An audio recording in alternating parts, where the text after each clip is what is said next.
Selamat datang di channel YouTube Fernando De Caprio, channel yang bahas politik dan hukum.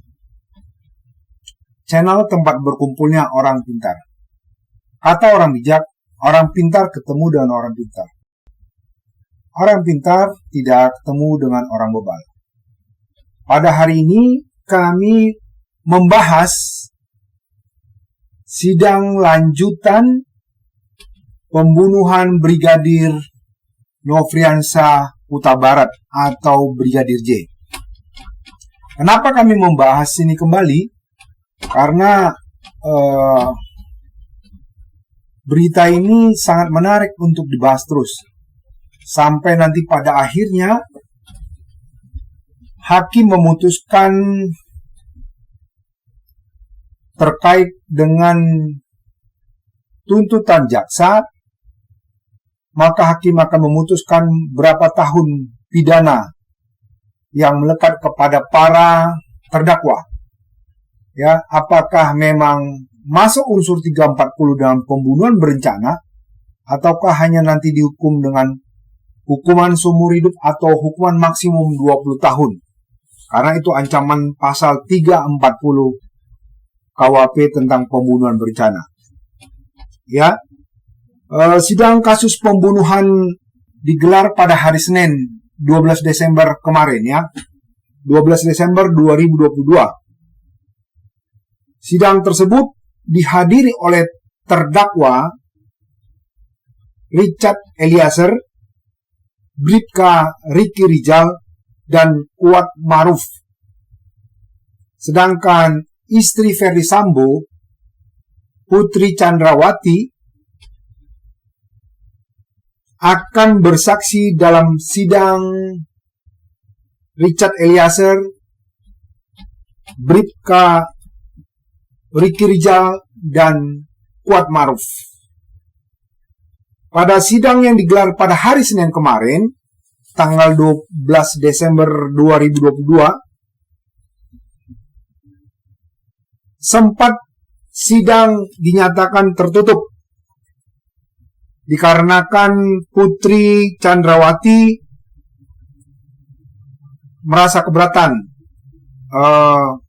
karena menurut Putri Chandrawati ini terkait dengan menggali keterangan perihal kesusilaan. Jadi Putri Chandrawati minta adakan sidang tertutup. Setelah majelis hakim berembuk antara mereka, akhirnya ketua majelis hakim memutuskan bahwa sidang terkait kesusilaannya akan ditutup. Artinya tertutup untuk umum. Tapi setelah kesaksian mengenai kesusilaan itu selesai, maka sidang terbuka kembali. Kita akan membuka kenapa dan di mana diatur tentang sidang yang dinyatakan tertutup untuk umum. Bahwa berdasarkan pasal 153 KUHP ayat 3 mengatakan demikian. Untuk keperluan pemeriksaan, hakim ketua sidang membuka sidang dan menyatakan terbuka untuk umum kecuali dalam perkara mengenai kesusilaan atau terdakwanya anak-anak. Makanya hakim memberi permohonan dari Putri Chandrawati karena beliau mengatakan akan memberi kesaksian terkait dengan kesusilaan. Ya. Adapun kesaksian dari Putri Chandrawati, kami rangkum ada beberapa poin. Ya, kira-kira ada 6 poin. Pertama, Putri Chandrawati mengaku diperkosa dan dibanting oleh Yosua. dalam sidang tersebut hakim menjelaskan, ya karena putri mengatakan bahwa dia diperkosa, hakim menjelaskan syarat-syarat anggota Polri mendapat penghormatan pemakaman secara kepolisian.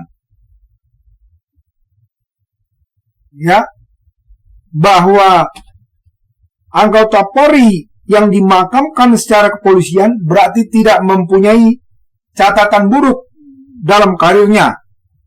Hakim juga menyampaikan bahwa untuk mendapatkan penghargaan demikian, almarhum atau siapapun anggota kepolisian tidak boleh mendapat cemar sedikit pun ataupun noda dalam karirnya. Nah, ternyata pemakaman Brigadir Joshua dilakukan secara kepolisian. Ya, kalau dia melakukan pelecehan terhadap Putri Chandrawati, kenapa Brigadir Joshua dimakamkan secara kepolisian, secara kedinasan? Yang kedua yang membuat hakim janggal lagi,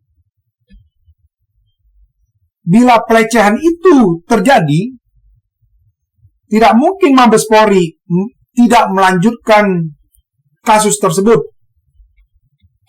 Ternyata laporan dari Putri Chandrawati yang dibuat di Polres Jakarta Selatan sudah di stop.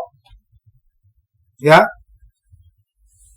Jadi hal itu membuat hakim bertanya, kalau dinyatakan Joshua melakukan pelecehan terhadap Putri Chandrawati, harusnya Joshua tidak dimakamkan secara kepolisian. Ya, jadi itu yang kejanggalan pertama dari keterangan Putri Chandrawati. Lalu hakim bertanya gini, kenapa kepolisian memberi penghargaan kepada Joshua sehingga dia dimakamkan secara kepolisian? Putri mengatakan, ya saya nggak tahu kalau polisi memberikan demikian, ya tanyakan aja ke Mabes Polri ya. Tanyakan ke institusi Polri, dia bilang, kalau misalnya hal itu dilakukan. Padahal saya dilecehkan, menurut Putri Chandrawati ya. Yang kedua dari kesaksian Putri Chandrawati yang kami rangkum adalah Putri Chandrawati membantah bahwa Brigadir Joshua menjabat sebagai karungga. Bahwa dalam sidang tersebut istri mantan Kadipropam membantah cerita bahwa almarhum Joshua Huta Barat menjabat sebagai kepala rumah tangga atau karungga yang mengatur seluruh keuangan di kediamannya. Dia mengatakan Joshua nggak pernah ditunjuk sebagai kepala rumah tangga di kediaman beliau.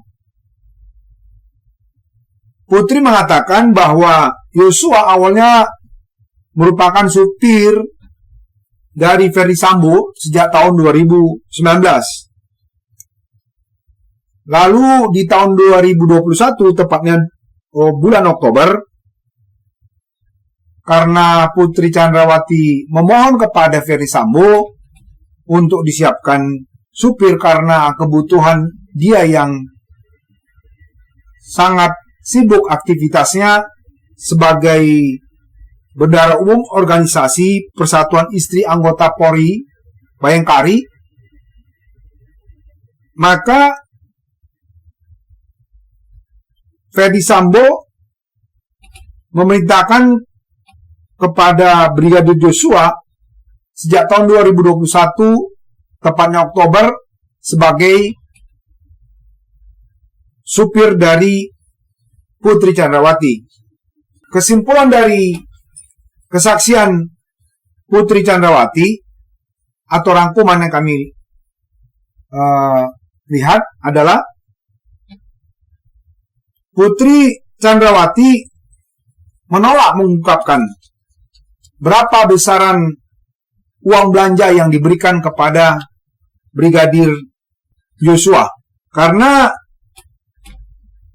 pada persidangan sebelumnya, Bribka Ricky Rijal Wibowo menyebut bahwa Brigadir Yosua adalah orang yang bertanggung jawab untuk mengurusi rumah tangga Ferdy Sambo di Jakarta. Saksi tersebut, ya, yaitu Bribka Ricky Rijal, mengatakan demikian karena dicecar oleh jaksa dan hakim soal adanya transfer 200 juta dari rekening Yosua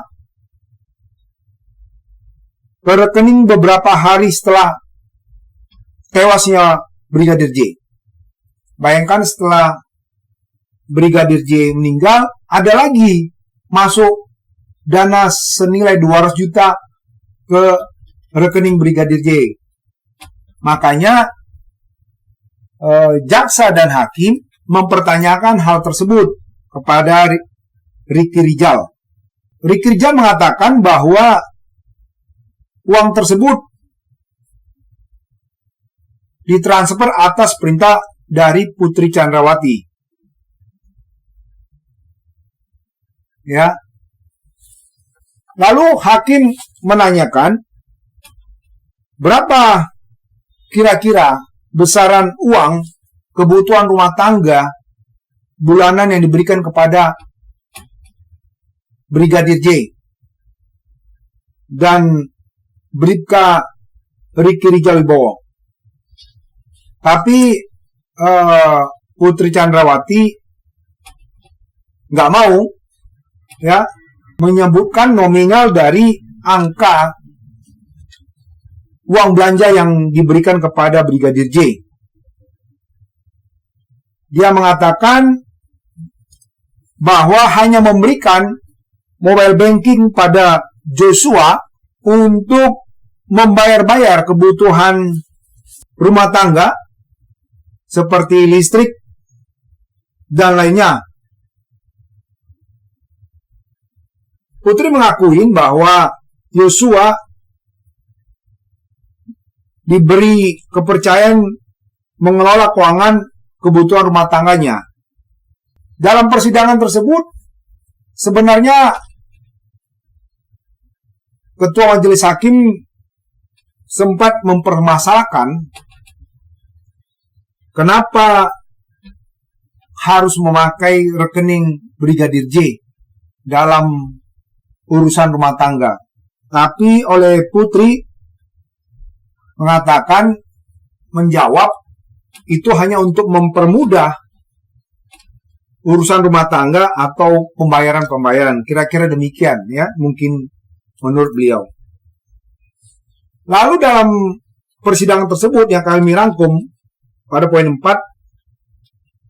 hakim mencecar Putri soal senjata api Brigadir Yosua. Pada sidang tersebut, hakim menanyakan soal apakah setiap hari Yosua membawa senjata api ketika mendampinginya. Karena sebelumnya Ferdy Sambo, di sidang sebelumnya, Ferdy Sambo mengaku bahwa dirinya dan para ajudan selalu membawa senjata api. Sehingga ketika ditanya hakim kepada Putri, Putri mengatakan, saya nggak tahu urusan ADC, apakah mereka membawa senjata api atau tidak ketika mengawal. Lalu rangkuman ke-5 adalah ketika peristiwa tersebut Putri Chandrawati menutup telinga. Ya, Putri tutup telinga saat penembakan. Bahwa Putri mengaku dia menutup telinganya saat mendengar tembakan pembunuhan ke Brigadir Joshua di rumah dinas Ferdy Sambo, Komplek Polri Duren 3, Jakarta Selatan pada hari Jumat 8 Juli 2022. Putri mengaku sedang istirahat di tempat tidur kamarnya karena sedang tidak enak badan. Ketika dia sedang tidur, ternyata terdengar suara letusan, ya, beberapa kali yang membuat dia menutup telinganya. Itu menurut keterangan Putri Chandrawati dalam persidangan hari ini. Rangkuman ke-6 adalah ketika ditanya oleh jaksa penuntut umum terkait soal apakah punya hubungan dengan Brigadir J, Putri menjawab bahwa Yosua hanyalah drivernya. Tidak ada hubungan lebih antara dirinya dan Yosua Huta Barat.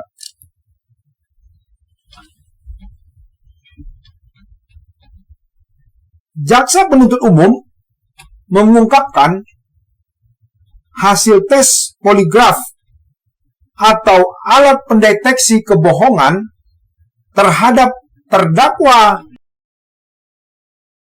Putri Chandrawati, tes poligraf atau alat pendeteksi kebohongan nyatakan ya Putri bohong. Bahwa hari ini ya Selasa 13 Desember 2022 sidang lanjutan pembunuhan berencana yang menewaskan Nofriansah Yosua Huta Barat atau Brigadir J kembali digelar di Pengadilan Negeri Jakarta Selatan dengan agenda sidang yaitu pemeriksaan saksi untuk terdakwa Ferdy Sambo dan Putri Chandrawati. Pada sidang ini, saksi yang dihadirkan yaitu Richard Eliezer, Ricky Rizal, dan Kuat Maruf. Mereka juga adalah para terdakwa dalam kasus pembunuhan Brigadir J. Terdakwa Richard Eliezer atau dikenal dengan Baradae dalam persidangan hari ini, Richard Eliezer menunjukkan bukti berupa ada foto yang ia klaim memperlihatkan kaki Ferdy Sambo ketika memberikan handphone baru kepada dirinya setelah peristiwa pembunuhan terhadap Brigadir J. Dia menunjukkan foto dan mengatakan kepada Ketua Majelis Hakim, itu ada kotak handphonenya yang mulia. Sama ada kartu juga. Itu disuruh ganti kartu saat itu, kata Eliezer ketika menyampaikan kesaksian di Pengadilan Negeri Jakarta Selatan. Saksi Eliezer mendeskripsikan bahwa di dalam foto tersebut terlihat kaki milik Ferdy Sambo atau FS yang sedang duduk di sebelah dirinya.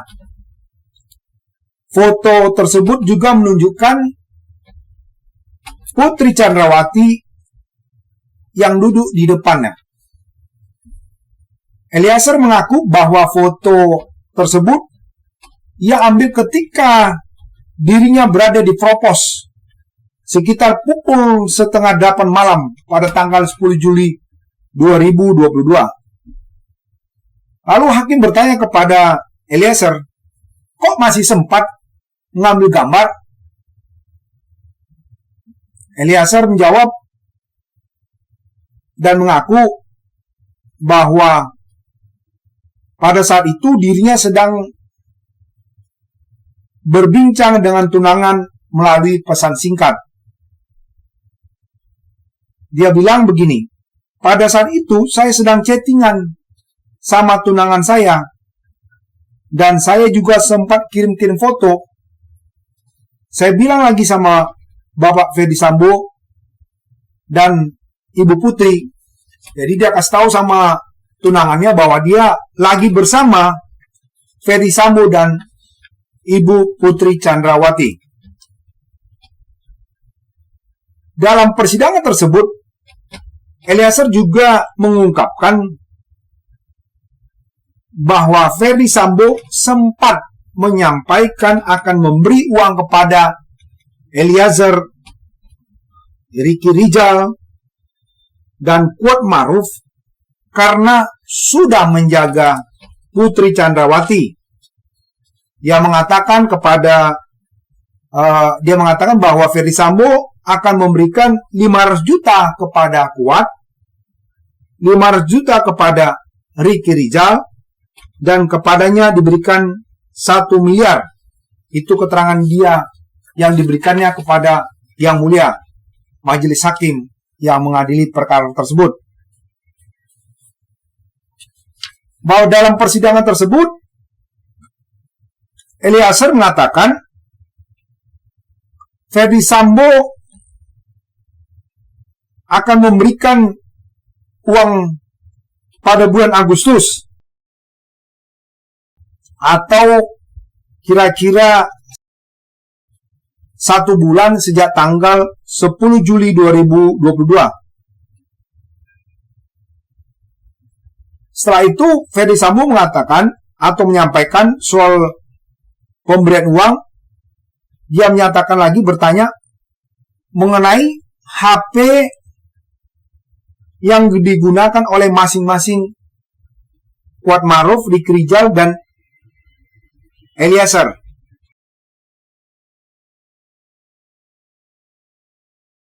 Lalu setelah itu, Ferdy Sambo setelah ngobrol kepada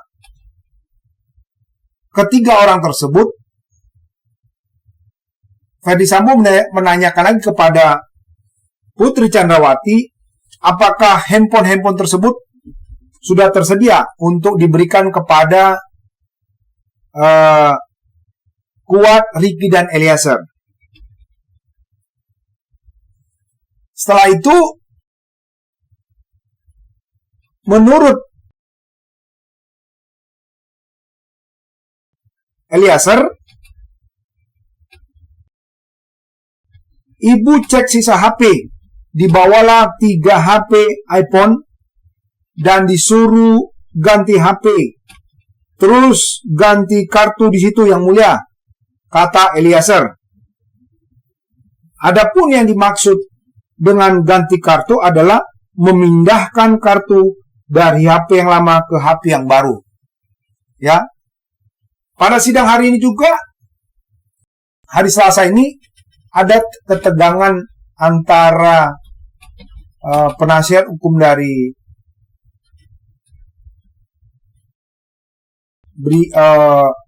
Ferdy Sambo dengan Eliezer, ya. Karena sempat ada mungkin pertanyaan yang menurut hakim sudah ditanyakan tapi diulang-ulang. Lalu PH dari terdakwa mengatakan bahwa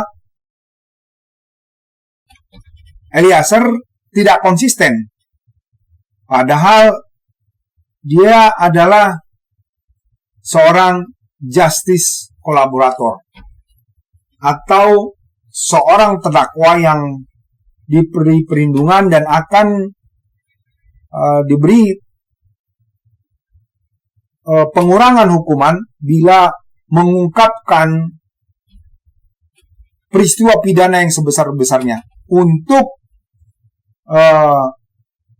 membongkar juga keadaan peristiwa itu, apakah peristiwa itu benar terjadi. Ya, jadi ada ketegangan antara PH dari Ferdy Sambo dengan Eliezer. Ya, mudah-mudahan dengan kesaksian dari Eliezer yang sudah diberikan sebagai terdakwa justice kolaborator, maka harusnya peristiwa ini bisa lebih terang benderang, karena tidak ada yang bisa ditutupin. Ya, kalaupun beliau mungkin kemarin-kemarin bersaksi waktu di BAP,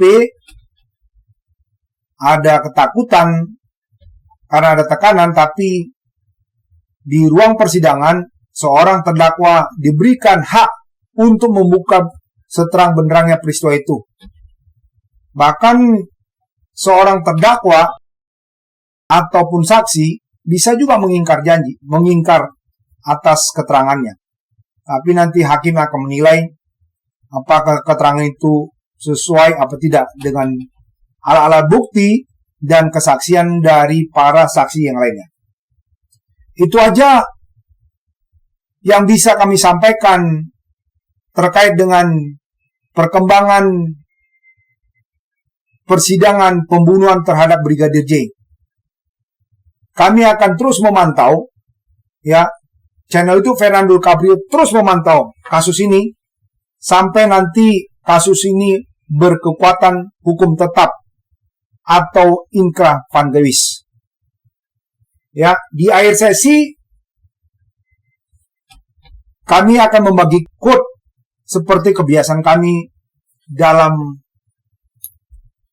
channel YouTube kami waktu selesainya video. Dia bilang begini, kamu tidak dapat mengubah masa lalu dan janganlah terlalu khawatir dengan hari esok.